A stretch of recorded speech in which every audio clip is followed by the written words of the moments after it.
This episode is brought to you by my friend Rebecca Walser, a financial expert who can help you protect your wealth. Book your free call with her team by going to friendofdinesh.com. That's friendofdinesh.com. Coming up, I'll make the case for standardized tests, but against the SAT, arguing for a new classical learning test for college admission. Debbie is going to join me for our Friday roundup. We're going to discuss why Joe Biden has disowned his seventh grandchild, the clash between New York Mayor Adams and Texas Governor Greg Abbott, and the privilege of being homeless in Oregon. I'm also going to begin a discussion of the important topic, what is natural law? Hey, if you're watching on Rumble or listening on Apple, Google, or Spotify, please hit the subscribe button. I'd appreciate it. This is the Dinesh D'Souza Show.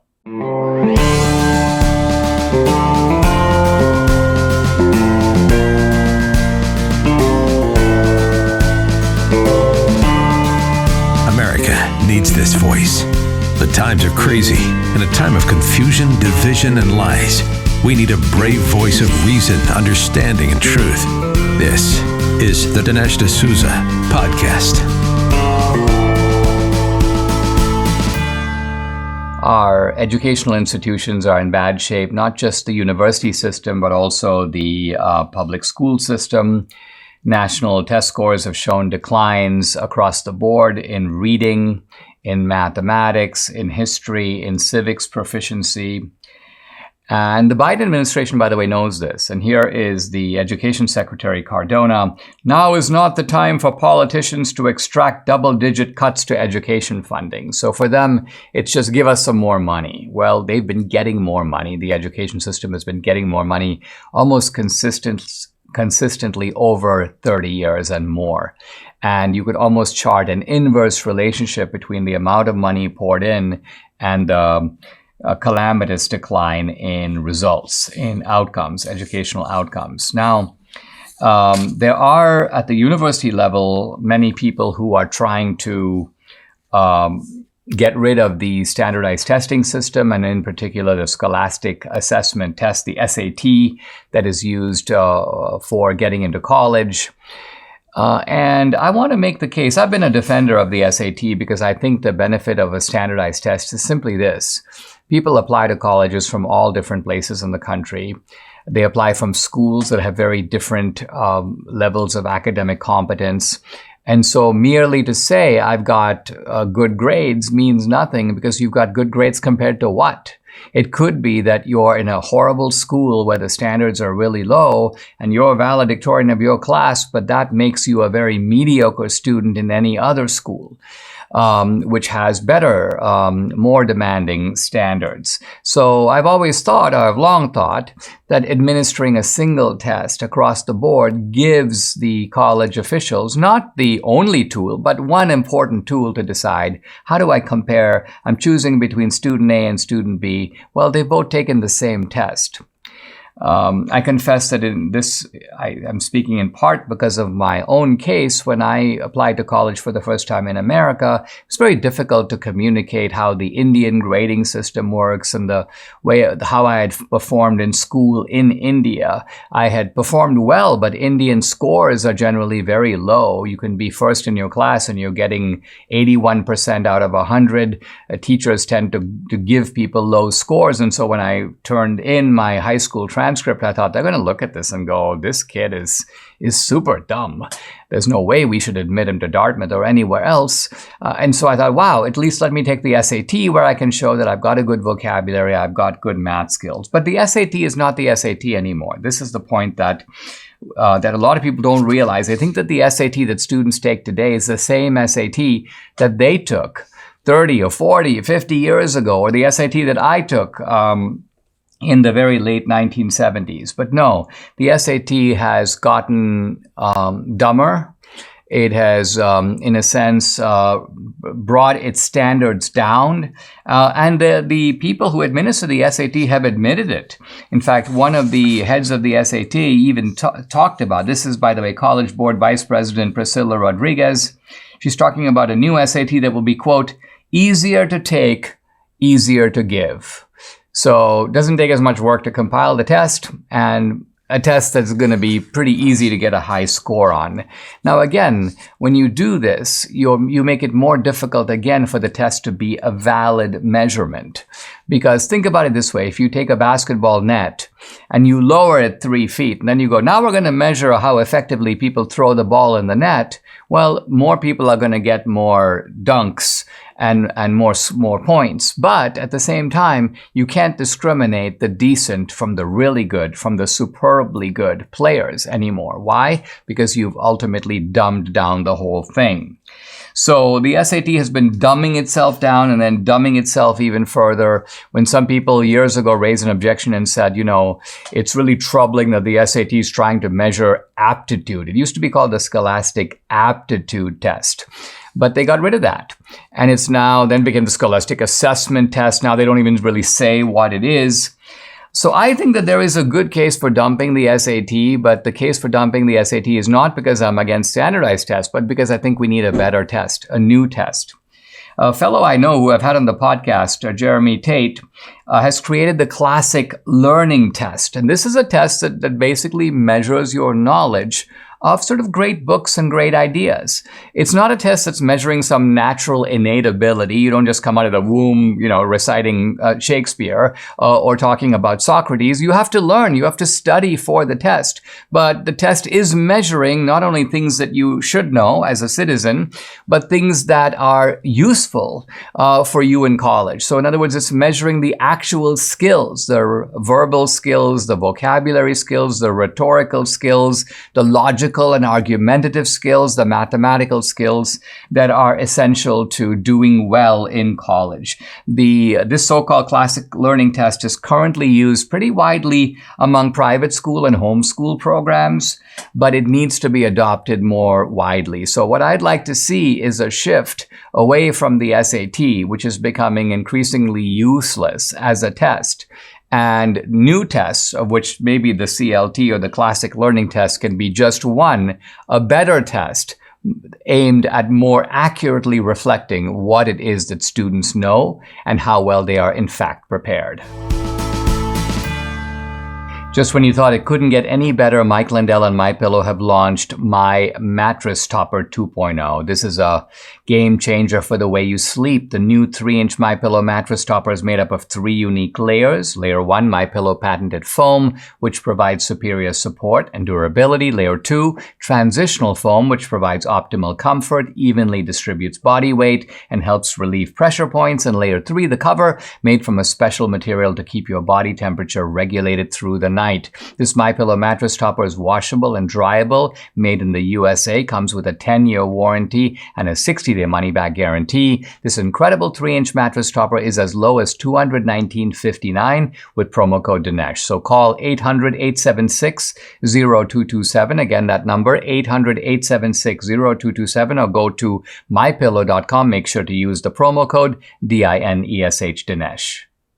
Debbie and I are here for our Friday roundup, and we'll begin with the case of Joe Biden's 7 grandchildren. Now, I say Joe Biden often says, I'm very proud of my 6 grandchildren. That's because he won't acknowledge the 7th. Who's the 7th? Well, it's the offspring of Hunter Biden and a stripper. Well, Hunter Biden was at a strip club, and he met this woman named London Roberts. They conceived a child, and evidently Hunter Biden denied it was his, but a paternity test got him. It's his kid. The kid is evidently named Navy. That's the name. Navy Biden. What do you think named him Navy? Good question. I don't know. I'm sure the mom. the mom. Hello. Well, Hunter Biden has never met the kid. He only acknowledges his other kids. Apparently, he has 1 with his current wife. He has 3 with his previous wife. And but there's a child support battle that's going on. Now, look at this. Hunter Biden has been paying $20,000 in child support, and a month. And this woman, London Roberts, goes, it's the Bidens have a lavish lifestyle, and so $20,000 a month is not excessive in child support. And then number 2, she goes, I want to be able to call my son Navy Biden.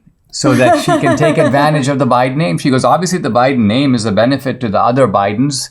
I mean, it's a benefit more than ways she recognizes, but nevertheless, she wants to be able to use the name Biden. So the two things that are being fought about in court evidently are, number one, the child support, and two, the use of the name Biden. Oh boy. Well, what could go wrong with a stripper mother and Hunter Biden as your dad?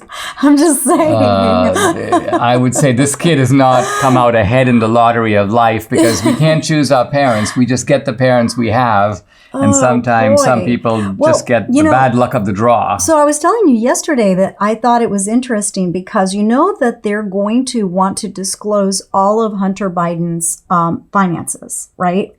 And so this actually may expose Mr. Biden, if you know what I mean. This is very interesting. In fact, this is exactly what is going on in the courtroom. The Hunter Biden claimed that due to the complexity of being a member of the first family, and due to that all these records, financial records and so on, should be put under seal, that they were not relevant to this and that there was no reason to go into it. But the judge is having none of it. Yeah, it has to. The judge basically goes, no, if you want to see Hunter Biden, what I find interesting is, and this is really what cheapskates these Bidens are, you'd think with the big corruption racket they've got going, they'd be like, that up. Listen, let's just pay the woman 20 grand.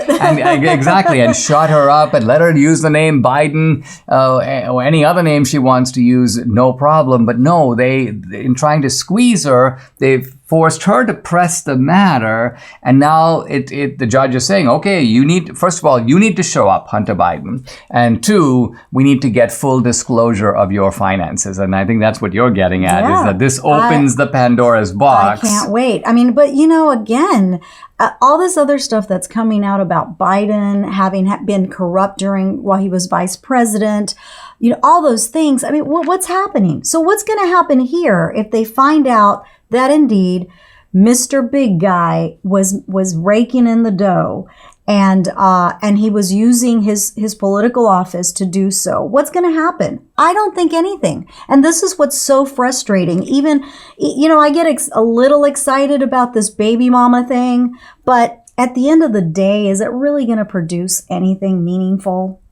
Well, I think this is what the left is trying to show is we control the executive branch and we have the media in tow. And therefore, we can do anything, and there's nothing you can do about it. And even if you do what you can, namely, you expose it, which is what the House is doing through these investigations. So that's valuable, by the way, because the left is in full denial mode, and you need to show, here's the suitcase of cash, here's all the money in unmarked bills. Here's what was distributed among the Bidens. Here are the emails that prove it. You need to make a watertight case, even if you can't do anything about it right now, even if Mayorkas is completely corrupt. But again, it's not that you can't do anything. You can impeach Mayorkas. You can impeach Merrick Garland. There are things you can do. And I think apparently the way Republicans function is it's like, I need to have full cause before I proceed, as opposed to, let me proceed now. You mean like the Democrats do? Like the Democrats do. Indict, proceed, begin the impeachment process, and then allow all this information to come pouring in while the process is going forward. I would love to see Mayorkas and whoever and Merrick else. Garland. Merrick Garland. But really, I would love to see Biden get impeached. I mean, that to me, because he's the main crook. He's the main crook. Yeah. In fact, these other guys are henchmen who are doing his bidding. It's kind of like, let's go get Luca Brasi. Okay, yeah. Let's go get this guy. Let's go get the consigliere. Yeah, but what about the Corleone family? Who's driving the crime at the top? Yeah. And the crime boss is, in fact, Joe Biden. Yeah, he is. And Hunter Biden also, in a way, is himself a henchman. He's a bag man. He's a front man. It's ultimately not Hunter Biden may be a despicable character, and maybe that's why Biden chose him to do all this stuff, to be the front man. But the real crook, the big crook, and the most protected crook of all, Joe Biden. Former President Trump recently issued a warning from Mar-a-Lago. I quote, "Our currency is crashing and will soon no longer be the world standard, which will be our greatest defeat, frankly, in 200 years. Some experts believe there are serious threats to the future value of the U.S. dollar because of inflation, deficit spending, and our increasing national debt. One asset that has withstood famine, wars, and economic upheaval dating back to biblical times is gold, and you can own it in a tax-sheltered retirement account with the help of Birch Gold. Birch Gold can help you convert an existing IRA or 401k, maybe from a previous employer, into an IRA in gold. And the best part, you don't pay a penny out of pocket. Text Dinesh to 989898 to get started. Think about this. In March of this year, when the banks faltered, the stock market faltered, gold surged. Birch Gold can help you find out how to protect your savings with gold. Birch Gold has an A+ rating with the Better Business Bureau, thousands of happy customers. They are who I trust. So go ahead, text Dinesh to 989898. Get your free information kit on gold to get you started. Again, text Dinesh to 989898. I've been talking this week about this really horrific shooting in Texas in which a Mexican national, a guy who has been back and forth across the border, in fact, I believe deported 5 times, nevertheless keeps making his way back. This guy goes over to his neighbors and starts shooting them, kills 5 of them in a killing spree, and all because they complained that he was making a lot of noise by shooting his gun in his backyard, and they had a baby next door who couldn't sleep. I mean, this has sort of captured the imagination of people. And yet there's a political and a policy side and a media side to this that is very instructive. And disturbing, So the headlines, of course, read, mass shooter using an AR-15 kills 5 members, yada, yada. Kills 5 victims. Yes. Nowhere did it mention that he was an illegal alien. And I'm assuming the majority of the family he killed were also illegal. You don't have to assume. They were. I think one was a permanent resident. May have been a permanent resident, but I'm probably the others were not. But anyway, so that was not mentioned in anything. But, to the bigger picture, this guy, think about all of the Francisco Orespa, what is his name? Oropesas of the world, right? Of Mexico, Central America, you name it, that are like him. And I told you that he was probably ex-cartel member because he's a pretty violent guy. I'm assuming that he did this in Mexico as well. He probably killed a bunch of people. He was playing with his gun, firing it in the backyard. I'm just saying, if he's that way here, he was probably that way there. And as you know, in Mexico, there's a lot of violence, and in Central America, which is why all these people end up here. Right? Because they're fleeing the violence. They can't fix the violence down there. So what are we doing? We're allowing all of these violent criminals to just come on over. And then when they do something, it's not the person. It's not the person. It's what they used. It's the weapon they used that they talk about, not the person, and not the fact that he was illegal. And had he been deported and stayed in Mexico, this would never have happened. But that was not. I was afraid the guy had absconded back to Mexico. It'd be really hard to find him. He can't do that. It's 6 hours to the border from here. And there's no way he could have gotten away by foot or hitchhiking or whatever down to Mexico. He wasn't in. And they were looking for him. They were looking for him. So he ends up in his wife's house, which I don't know how she was in a different house, but apparently in Montgomery County. And they found him in her hamper.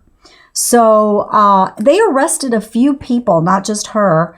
And then, of course, somebody was offered $80,000 for information. And they apparently collected, from what I hear. Somebody gave him a tip. Somebody gave the FBI the tip that he was hiding in this house. And so anyway, so the woman, probably bad, person as well, obviously. She's shielding this guy, and he's a wanted murderer. And she knows what he did because everybody knew what he did. So anyway, but that's very, very bad. But I want to talk a little bit about Title 42 that is going to be a thing of the past in a week. because this is very bad. And I'm not sure that people understand how bad it is.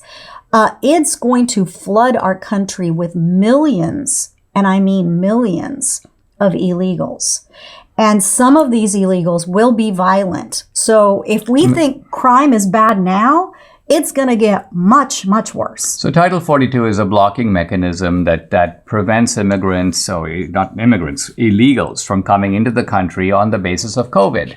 But now with COVID subsiding and the Biden regime declaring COVID a thing of the past, it's like Title 42 expires. And what Debbie's saying is it will then up the ante because the other normal protections at the border are not in place. Title 42 was a kind of a Band-Aid that was just holding things. And it was just a Band-Aid because, as you know, still thousands and thousands and thousands come in. Still come in. Yeah, even under Title 42. Yeah. And so from what I hear from my family and friends down in the Valley, which is where my mother lives, it is really bad. They are coming in and there are, I believe that the Biden administration sent about 1,500 troops, National Guard, but they're not allowed to apprehend. They're only there to help the Border Patrol with paperwork. Processing. That's it. And so they're So it gives you a false sense of security. That's it. We're sending troops down to the border. They want people to think, the troops are going to be... No, their troops are not there for that purpose at all. In fact, some of my friends that have witnessed this, that have witnessed them coming through the border, say that the National Guard are basically just kind of like, even, go through an even file. Just come this way. And they're there are videos on social media of places like El Paso, and it's like mad chaos. Yeah, Brownsville too. And you've got people everywhere. The whole scene is like a scene out of a third world country. And really, that's what Biden is doing to us. He's creating third world conditions in America. Yeah, and it's sickening to watch. We could talk more about this in the next segment, but there's a whole lot more. Debbie and I started eating better this year. We've lost weight, but foods we can't seem to eat enough of, and it's a requirement, are veggies and fiber. Now, there's no better way to get all your fruits and veggies plus fiber than with Balance of Nature. Here's the fiber. This is Balance of Nature's Fiber and Spice. It's a proprietary blend of 12 spices for digestive health. The intense flavors and deep colors of the spices are the most condensed whole food source of phytonutrition available. It's recommended to be paired with the star product, fruits and veggies in a capsule. So easy. Select the whole health system for the best price. Start your journey to better health right now. Take advantage of Balance of Nature's great offer, $25 off plus free fiber and spice with your first preferred order of fruits and veggies when you use discount code AMERICA. The offer can end at any time, so act now. Call 800-246-8751. That's 800-246-8751, or go to balanceofnature.com. Use discount code AMERICA. In another development related to the border, Mayor Eric Adams of New York, is calling Greg Abbott, the governor of Texas, a racist because he claims that Governor Abbott is sending illegals to, quote, black cities or cities with black mayors, as if to say Governor Abbott is going down the list. This guy's black. Let me send some illegals over there. So that's the premise of this. It's just downright laughable. It is laughable. And recently, Lori Lightfoot said the same thing, because apparently these illegals are now camping out in lobbies. I think at the police station lobby, at one of them, and then hotel lobbies, and they're all over the place. And Lori Lightfoot has also said, hey, stop sending them. We don't have any room for them. And then, of course, Governor Abbott says to her and to Adams, listen, if you think your city is bad, you should come to Texas. You should come to the border in Texas.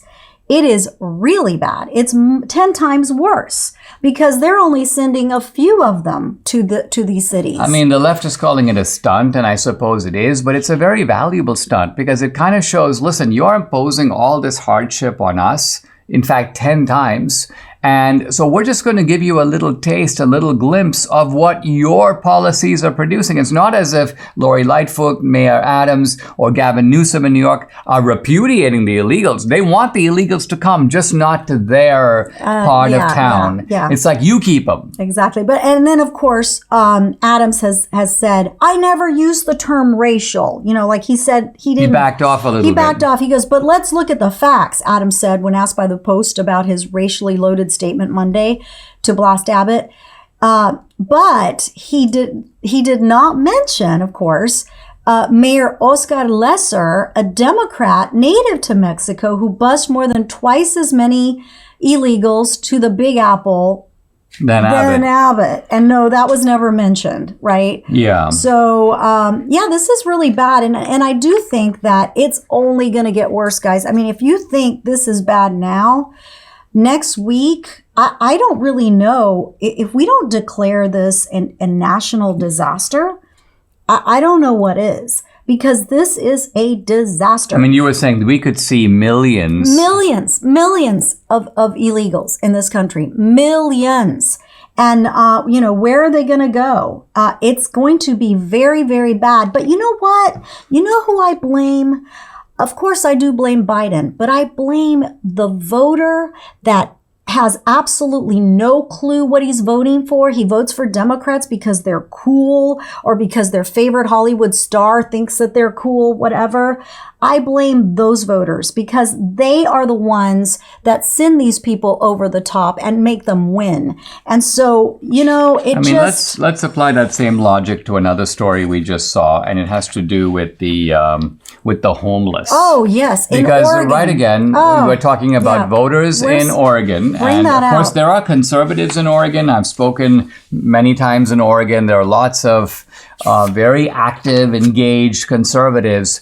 But it also seems like there just are a lot of people in Oregon who are voting for Democrats who impose, and we're not just talking about traditional democratic policies, but far left policies. Venezuela policies. Venezuela-style policies. Yeah. Let's talk about this one. So there's an Oregon bill that would decriminalize homeless encampments and allow unhoused people to sue for harassment. In other words, if you live in your home, right, and you have a tent right outside of your garage in your driveway, whatever, and you go and you tell the homeless person, hey, this is my house. Can you please go somewhere else?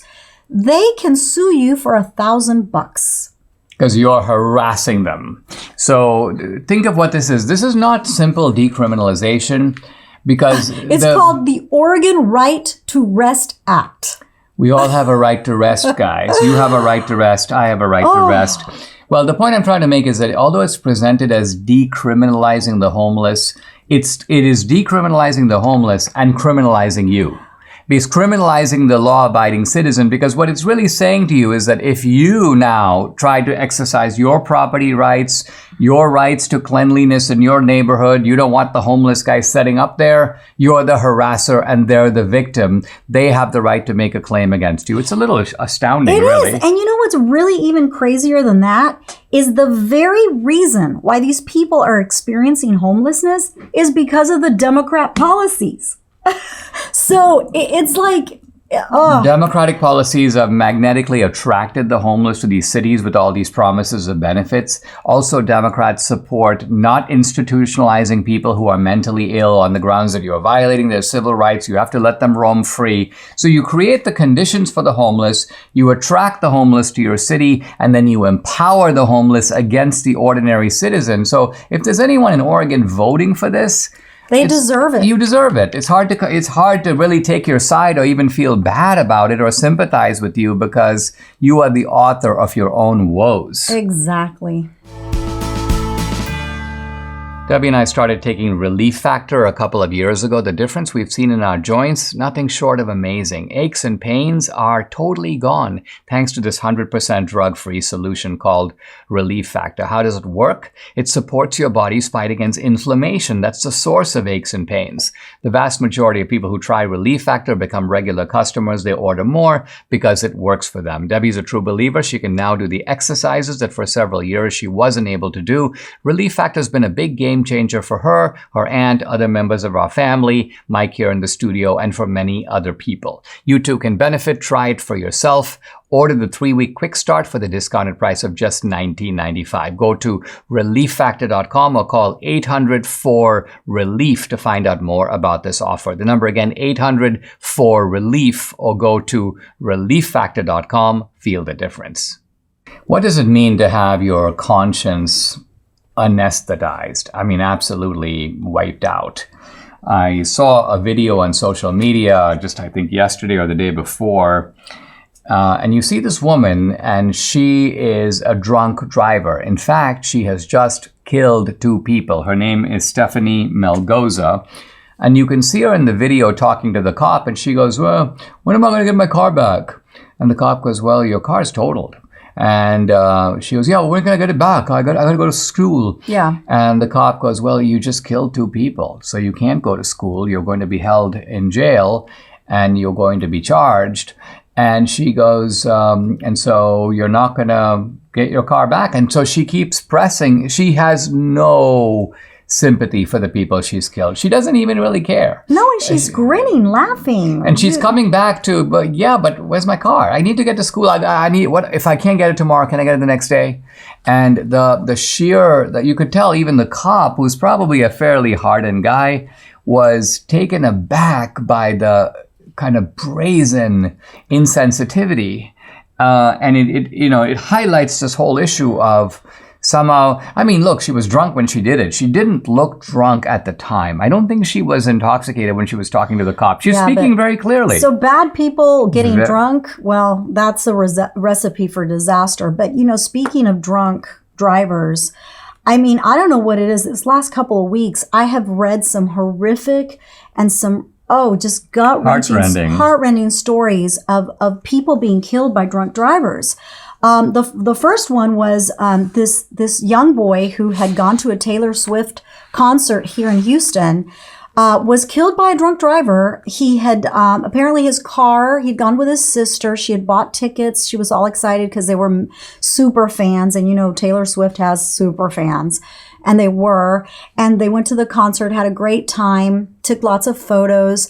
And then apparently their car broke down, and he was pushing the car off the freeway. And Houston freeways are horrible. They're dangerous anyway, but you couple that with a drunk driver in Houston, and it's horrible. So this drunk driver, of course, killed this young man as he was pushing the car, and then fled. He was arrested. He was caught and arrested. But I thought, oh my goodness, what a sad story. And of course, people came to the rescue. They gave lots of money to the GoFundMe and all of that.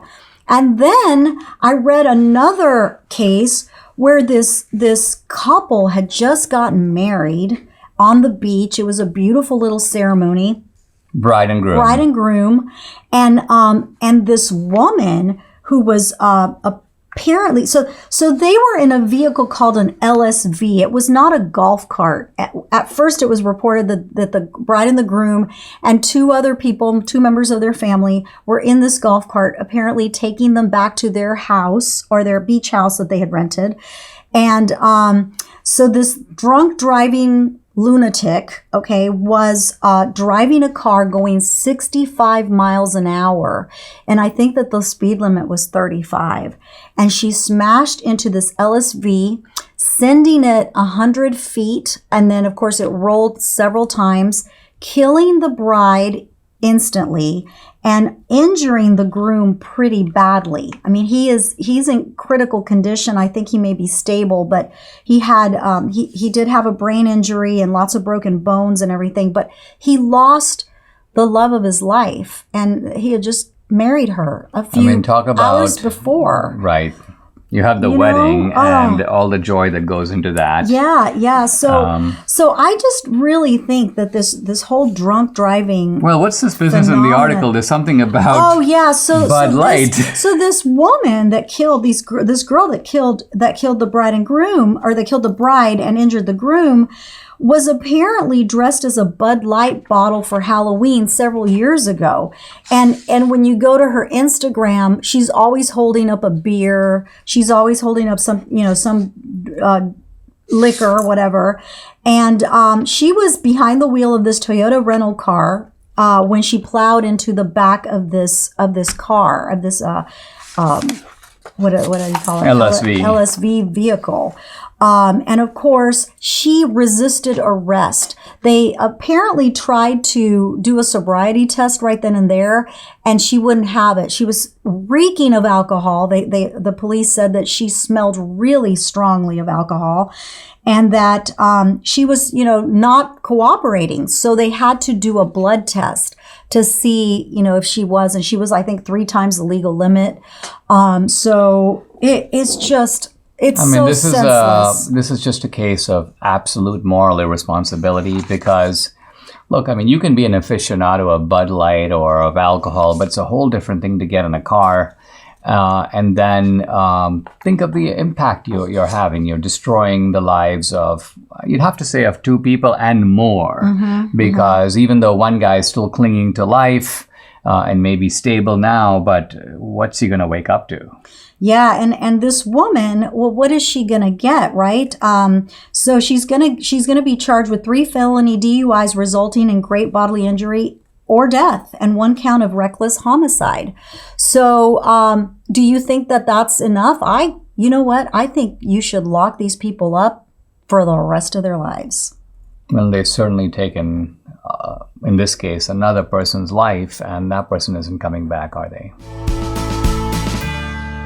Guys, I'd like to invite you to check out my Locals channel. Locals is a subscription-based channel that is owned by the video platform called Rumble.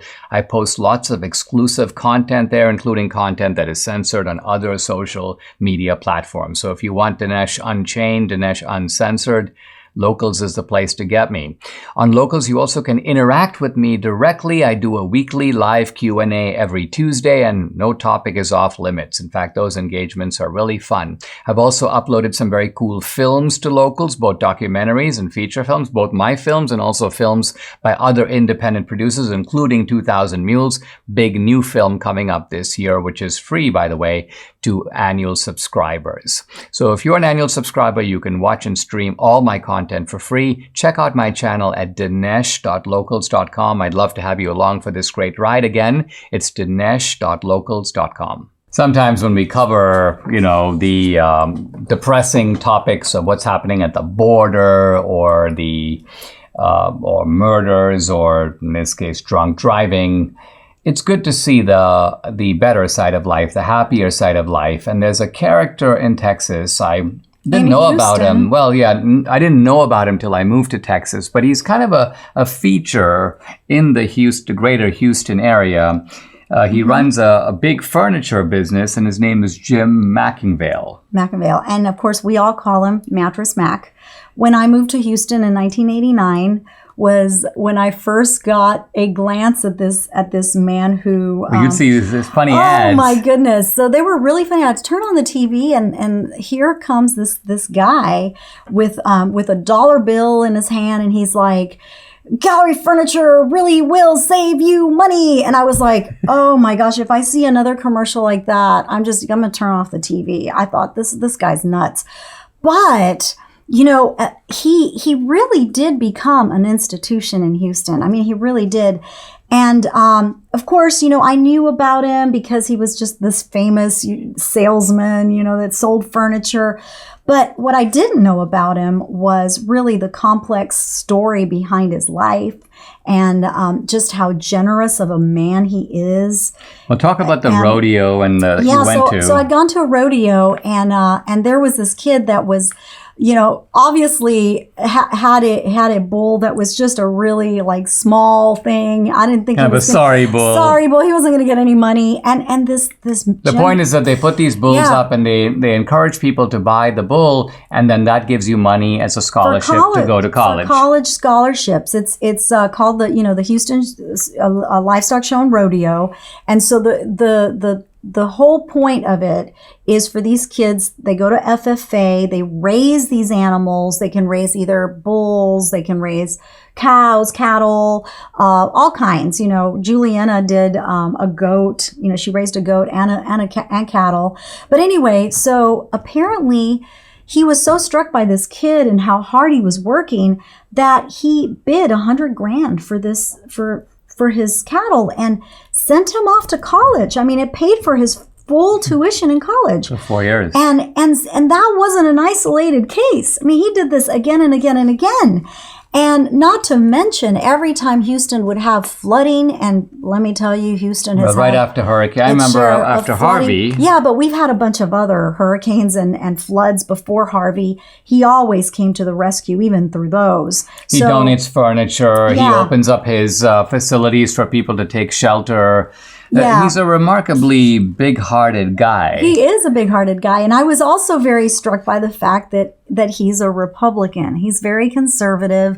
In a way, not a surprise. Not a surprise, right? In a way, right? Because there's been a whole body of data showing that while Democrats advocate greater philanthropy, charity, they don't do it. They don't do it. But they're cheapskates. They are, but he's not a cheapskate. And the other thing that he does that's kind of crazy, in my opinion, he loves the Houston Astros, and he loves to bet on the Houston Astros. Bet a lot of money. A lot of money. In fact, the last time when the Houston Astros won the World Series, he won $75 million.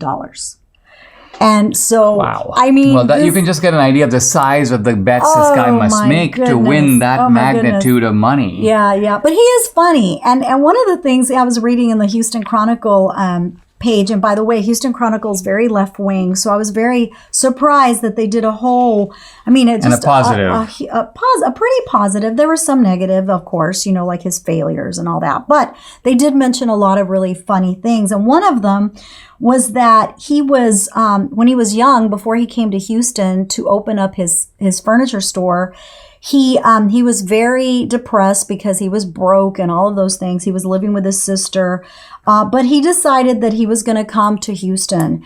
And so he had a girlfriend at the time, and he said, "Hey, let's go to Houston." And she was like, "Well, not until we're married." So that was kind of the criteria.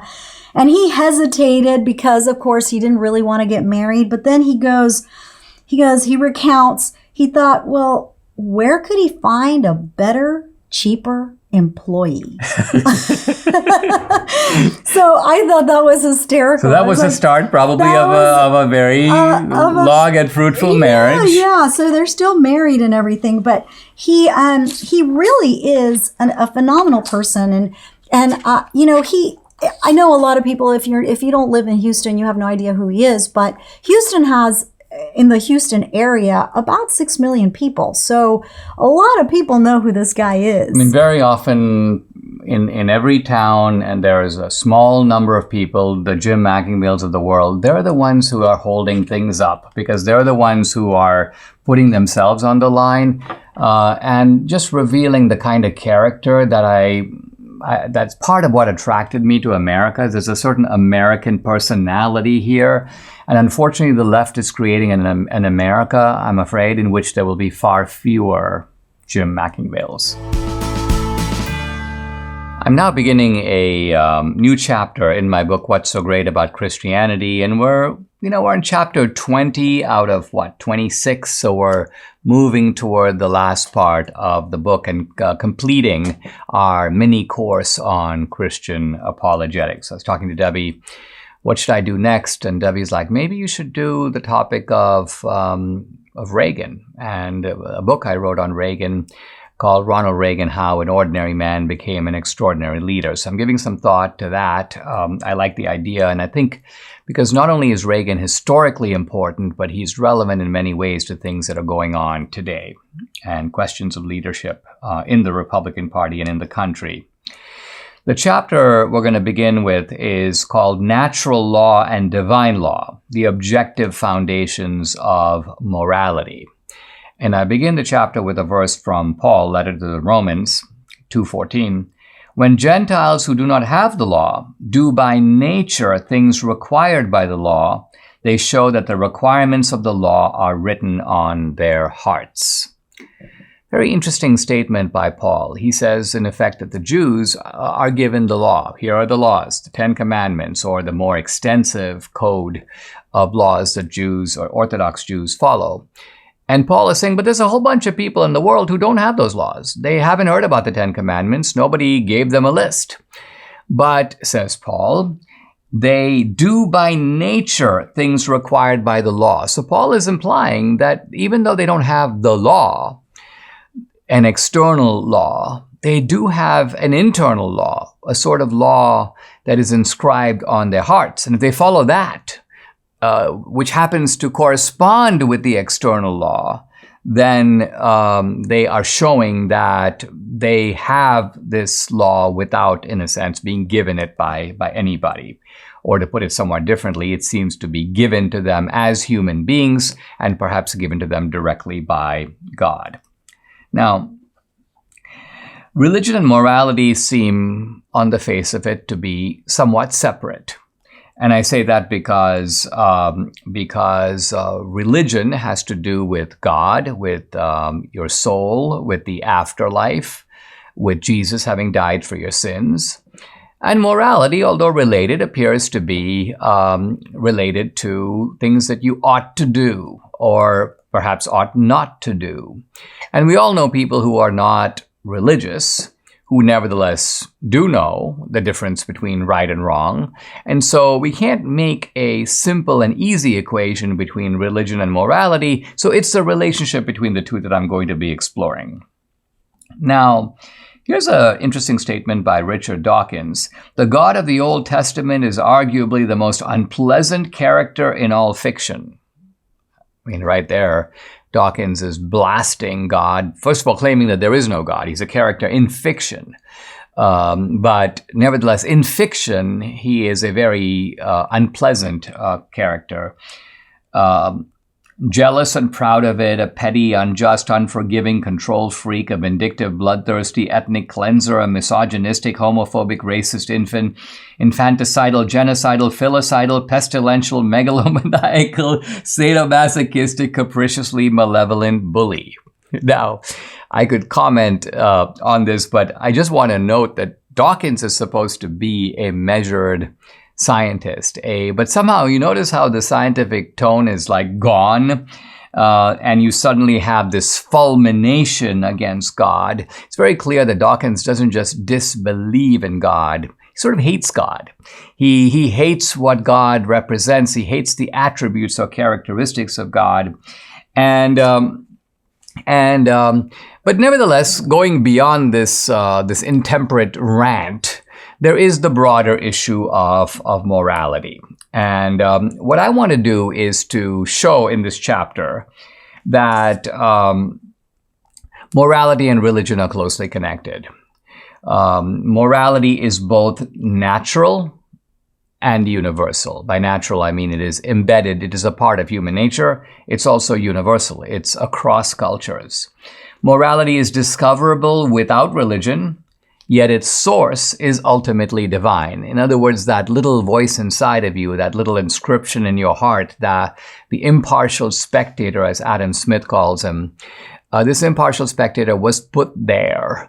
There's no kind of evolutionary explanation for it. It was put there by God, almost as a form of internal divine communication with human beings, including human beings that are trying to distance themselves from their creator. They may not have religion, but they still have morality. So I'm going to show that Darwinian attempts to give a purely secular explanation of morality are a failure. And each of us knows, however disingenuously we deny it, that there are absolute standards of right and wrong. And these are precisely the standards that we use when we judge how other people treat us. It's not Christian morality that is the obstacle to our moral freedom. It is our conscience itself, the judge within. Now, there are a lot of atheists who fault religion for imposing this kind of harsh morality on people. Christopher Hitchens, for example, once told me, I don't want to go to heaven, Dinesh. I don't want to live under all the rules that God has established for us. I want to be free. And at the same time, the same atheists who make these kinds of points also say, hey, listen, atheists can be good people too. Here's Daniel Dennett. There are many wise, engaged, morally committed atheists and agnostics. So here you have atheists saying on the one hand that religion imposes morality, And then somewhat contradictorily on the other hand, yeah, but we also follow morality. We can't be said to be less moral than you guys. We know the difference between right and wrong as well. So think about these general statements as a prelude to a discussion of the very vexed question, what really is morality and what really is natural law? Subscribe to the Dinesh D'Souza podcast on Apple, Google, and Spotify, or watch on Rumble, YouTube, and SalemNow.com.